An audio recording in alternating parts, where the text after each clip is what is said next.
All right, well, thank you, Derek, and I want to thank the entire IRFA board for giving their time to our association to help make biofuels better.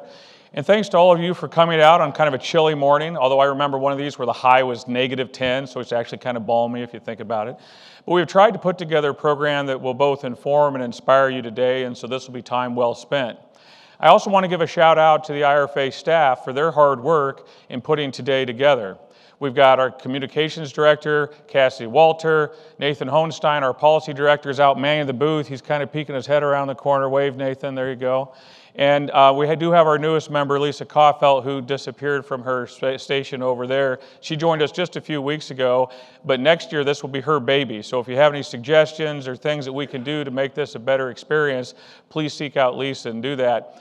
With the retirement of Lucy Norton, as Derek mentioned, she'd organized 13 of these almost single-handedly, right? So this year was kind of interesting to try to figure out all the little details that Lucy took care of just as second nature. But we brought in a person to help us out, Grant Young. Grant might be over here or somewhere. I got a picture of Grant up there. That's his wife and his sister. He's wearing his Stanhope State Watermelon Warrior gear. He says, please go to his website and you can buy all that stuff. But he helped out, so we really appreciate that. You might have also noticed our artsy branding. You know, we tried to jazz up the summit a little bit this year with our promotions, and so we came up with this slogan, and this year it was empower, promote, and advocate. And you might say, well, why did you choose that? I mean, it's a good slogan, but why did you choose it? And I guess you could say, well, over the last year, we've had EPA on our minds. All right, there's some laughter. That's good. All right. So now last year I stood right here and I said, 2018, because I always kind of look back a little bit first. So last year I said 2018 was the worst year of my 19 years at that time of advocating on behalf of renewable fuels and farmers. Now with 20 years under my belt, it'd be kind of tempting to say that 2019 is even worse. I mean, after all, think about it. How do we start out the year? Mother Nature made the 2019 planting season, to steal the line Derek just used, one we'll never forget, but wish we could. And the challenging weather continued right through harvest, which technically, actually isn't even done yet, right? I mean, there's still corn in the field. So ag commodity prices have remained unfavorable due to biofuel refinery waivers here at home, due to the trade war with China abroad. Biodiesel producers struggled with a second year of near break-even or even below break-even prices. And we saw more ethanol and biodiesel plants shut down in 2019 than any year since the commodity bubble burst back in 2008, for those of you that remember that.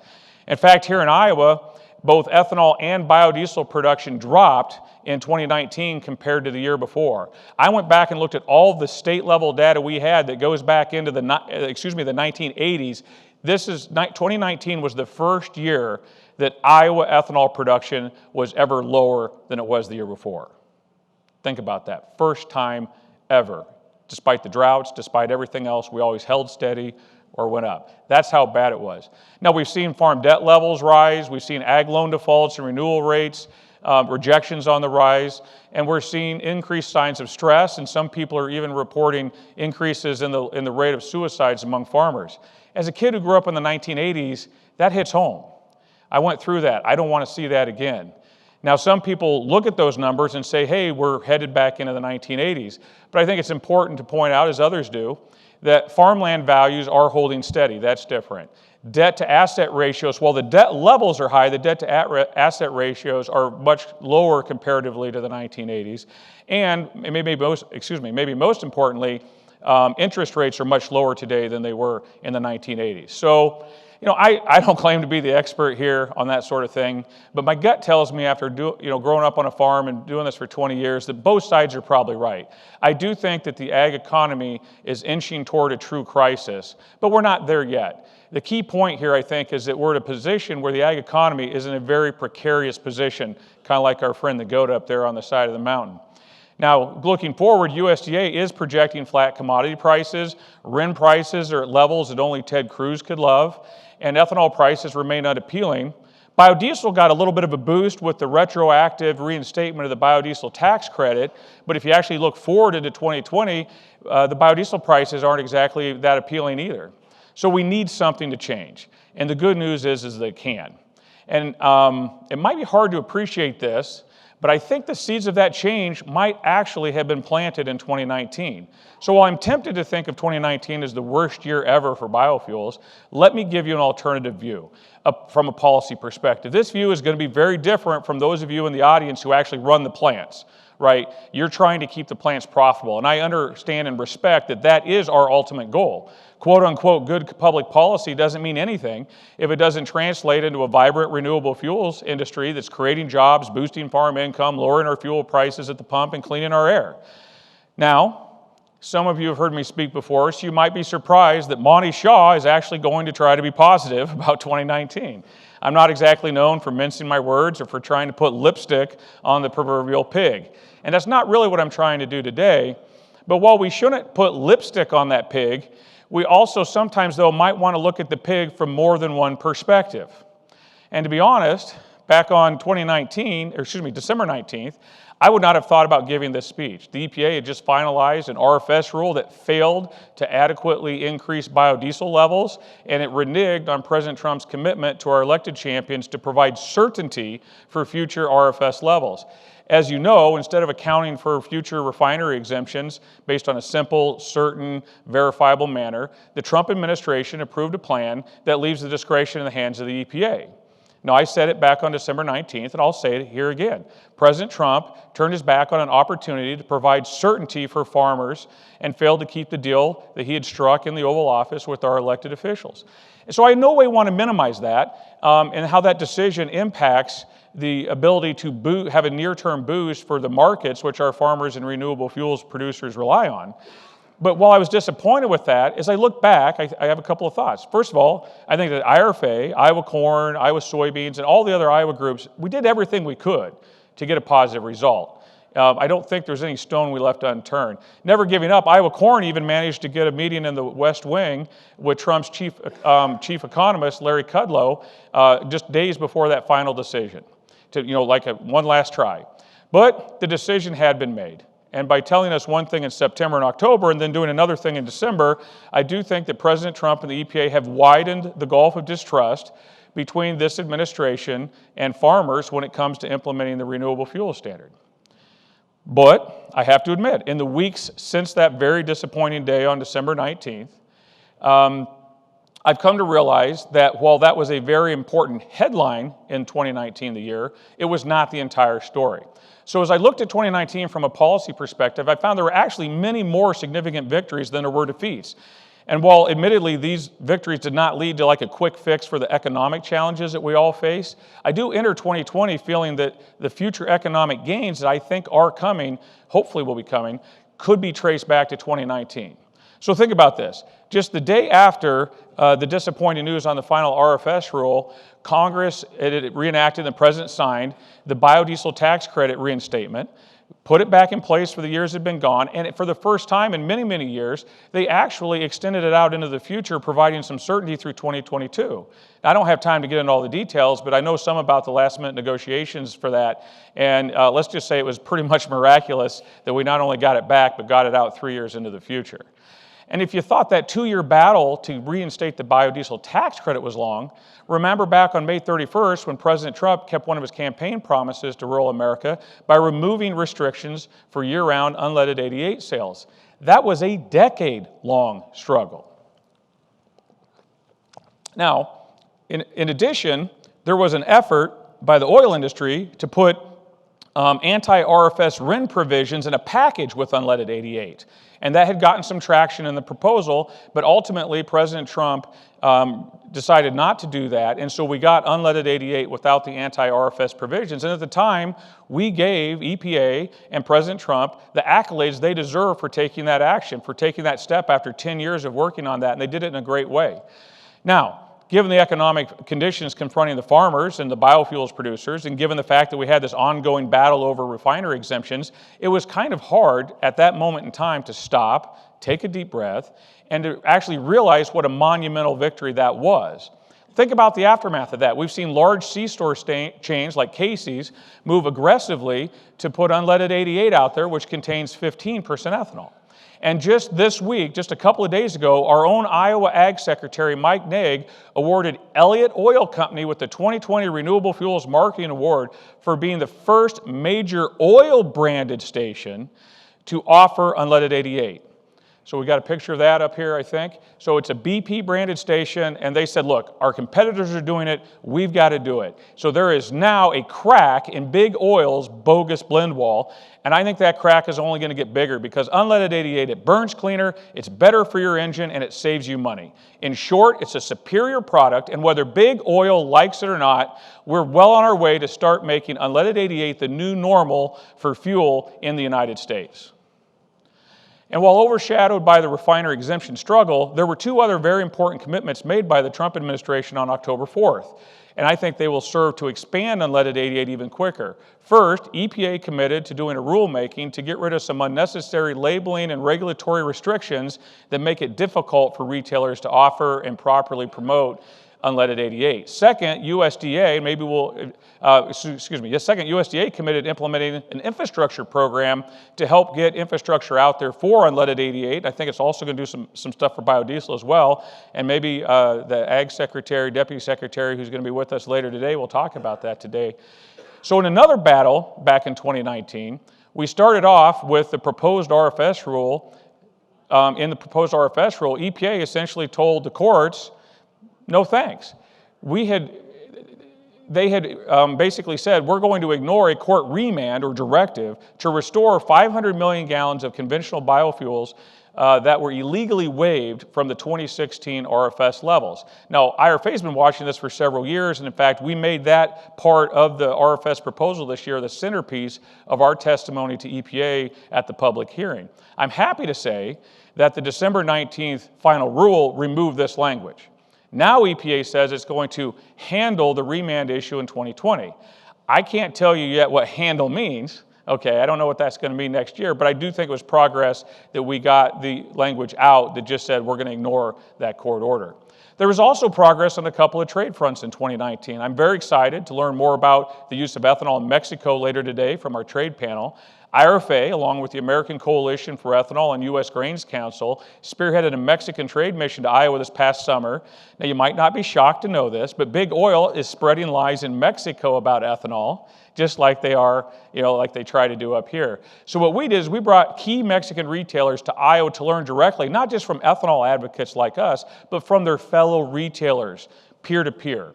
The trip was a great success, great feedback, and everything I've heard from U.S. Grains Council since then is that it's really helped spur interest in blending ethanol in Mexico. We also had some positive news at the end of the year with the announcement that there would be a phase 1 trade deal with China. And of course, that was signed just yesterday. So it does appear that will move us toward opening the Chinese market to U.S. ethanol and distillers' grains. Now, we're not sure how the market's going to respond, but if that does happen in a major way, it could be the single biggest short-term factor in restoring the financial health of the biofuels community, as I mentioned, kind of in the short term as we go and continue to build these other markets. Now, there's also another battle I'd like to tell you about because it didn't really make the news. And that is we work to protect the U.S. biodiesel market from illegally dumped Argentinian biodiesel. The Trump administration had correctly put in place anti-dumping duties to create a level playing field. But during 2019, the Commerce Department actively considered and appeared to be moving toward removing these provisions prematurely based on promises of good behavior from the Argentinian government. But thanks to the hard work of our biodiesel backers and our elected champions, the Commerce Department has delayed any action on that, and at least for now, those anti-dumping duties remain in place and we can continue to have a fair market here. So I want to end my 2019 review by looking back at December 19th, that day that was so disappointing. I think we've been so focused on what we didn't get that day, and justifiably so because it had been promised to us. But we've been so focused on what we didn't get that we've neglected to appreciate what we did get. Now think about this. Go back in time to August 9th. EPA Administrator Wheeler had just approved another 31 refinery exemptions, bringing the total gallons destroyed by demand destruction from the Trump administration up to 4 billion gallons. In the aftermath of that announcement, corn tanked, ethanol tanked, RIN prices tanked, they all went down. Now, noting that the vast majority of those exemptions simply could not be justified in our opinions, I spoke very bluntly that day. I said, with this action, President Trump has destroyed over 1 billion gallons of biofuels demand and broken his promise to Iowa voters to protect the RFS. Folks, that was not a political statement. That was a factual statement.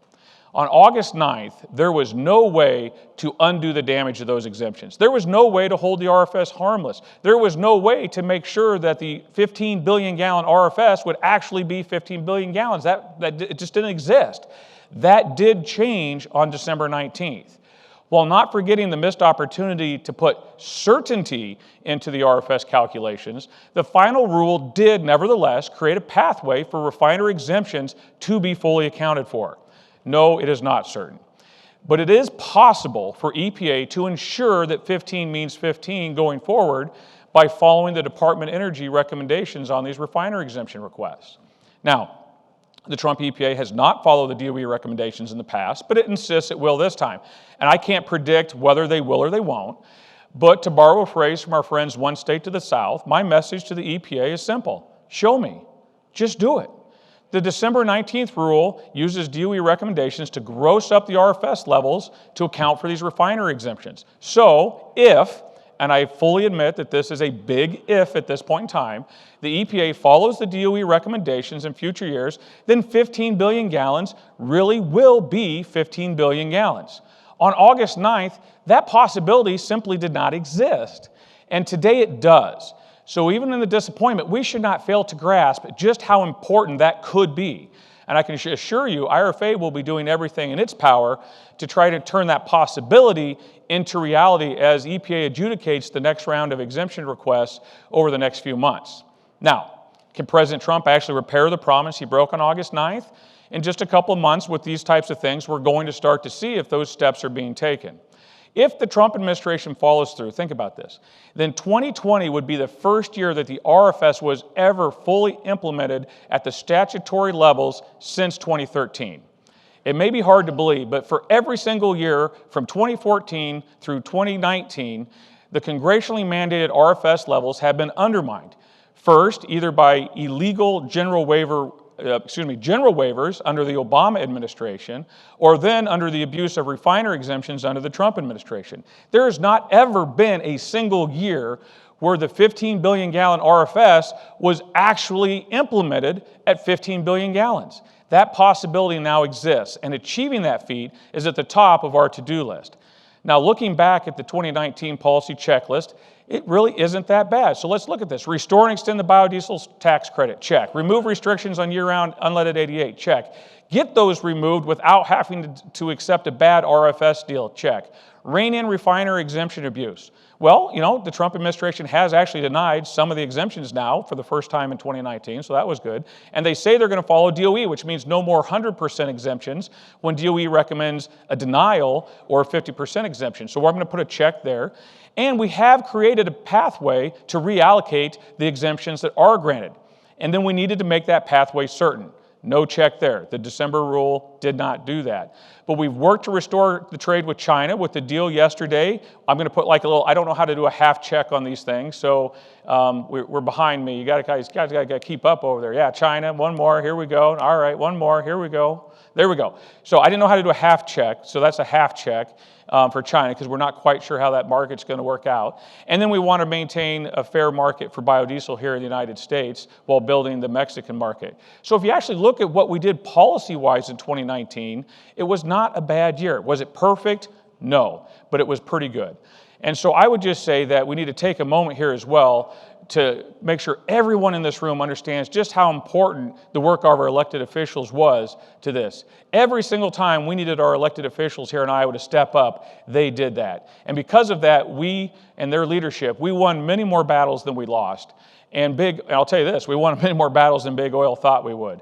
And so it was, to go back to the checklist, it was not a perfect year, but it was pretty good. Now we need it to translate into economic success as well. So yes, the biofuels community was frustrated on December 19th, but I think that frustration has slowly evolved into focus on the work that needs to be done because there still is a lot of work to be done. We may not like it, but the final rule from last year, it's the final rule. So what can we do now to make it work? I think that starts by trying to rebuild some type of working relationship with the EPA.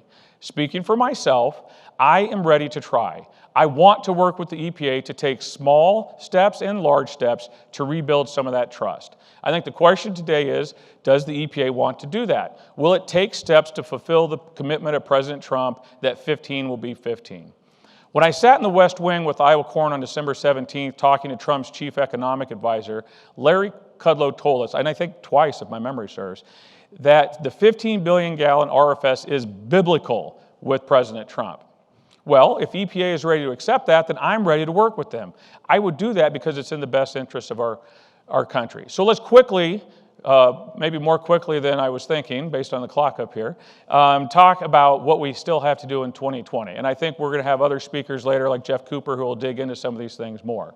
But there are things we can do to build that trust. And so the first thing we did is we sent a letter to Administrator Wheeler right on December 19th. Even though we were frustrated with the final rule, we said, hey, we got to make this work. So on that very day, we sent a letter and said, you know what? The market needs to understand whether the EPA is or is not following the DOE recommendations. So let's add those DOE recommendations to your dashboard. The dashboard is a website where the EPA talks about how many exemption requests they've got, where they stand, how many gallons are infected. And so we said we need to now know what the DOE is doing. Put that information out there for the public. It will be a small, easy way to increase transparency and begin rebuilding that trust. That can be done today, folks. The next step, of course, is for EPA to actually follow the DOE recommendations, and we're going to know, as I mentioned, that in a couple of months. So the best way, I think, to start ending some of the skepticism that I feel is out here in the rural America, and justifiably so, is to, and to build some trust, is to just follow through, right? So we will do that, and if the EPA does it, we will publicly acknowledge that. And speaking of building trust, I would say finally handle that 2016 remand from the court. Think about it.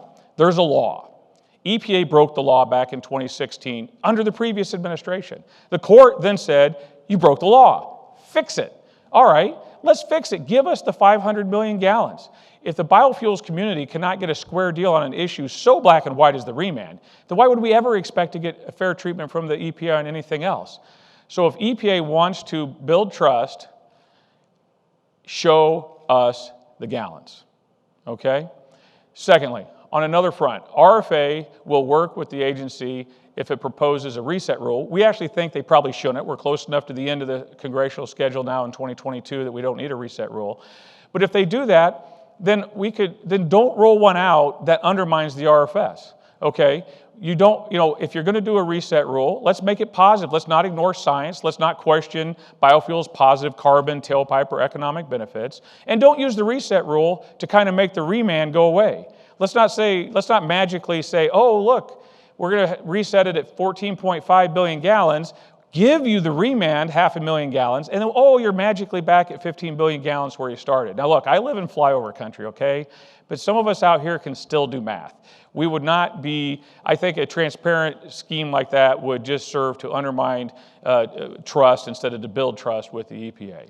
So the other thing is we need to work on 2021 levels, specifically advanced biofuels. I don't think that the biofuels levels in the 2020 rule fairly reflected where the market is for advanced biofuels and biodiesel. They basically are even below where the market is. This is supposed to drive biofuels. Let's make that happen. Now, I'm going to whip through the rest of these pretty quickly. So I'm going to actually come over here and look at my list here. So we want some robust levels for advanced biofuels. We need to restart cellulosic ethanol pathways from corn kernel fiber that have been stalled for 2 years.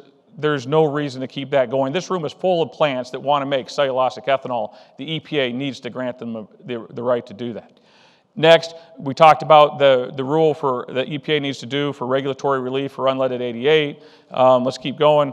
We talked about preventing any new things. So that's the other thing. Let's not start any new wars on the RFS, okay? We've got these positive steps we can take. Let's take some of those, but let's not also open up a new front. So we're going to work to try to make sure that doesn't happen. Keep going, just put them all up there. We're going to implement the USD Biofuels program. They just yesterday put out a request for information on that new program. We'll hear more about that later today. And so as you can see, we have a pretty long list, including trade, China, Mexico, Argentina. You could throw Brazil and a dozen other things. We'll dig into that this afternoon. So, one thing is sure, we're going to have a lot of work to do. Now, in the Trump administration, we've learned one thing, and that is no victory is ever secure, but no defeat is ever final. We must stay vigilant. We must continue to work hard to move us forward. We're going to scroll that forward. So it's going to be day by day. It's going to be step by step. We can't get discouraged. That governing style where everything's kind of always in flux may not be what we've been used to, but it's the way it is. So don't forget our theme this year, EPA. We must empower our champions. We must promote our positives. We must advocate for sound policies. And when it comes to hard work and not backing down, I'm never going to bet against America's farmers. 2019 was not a fun year.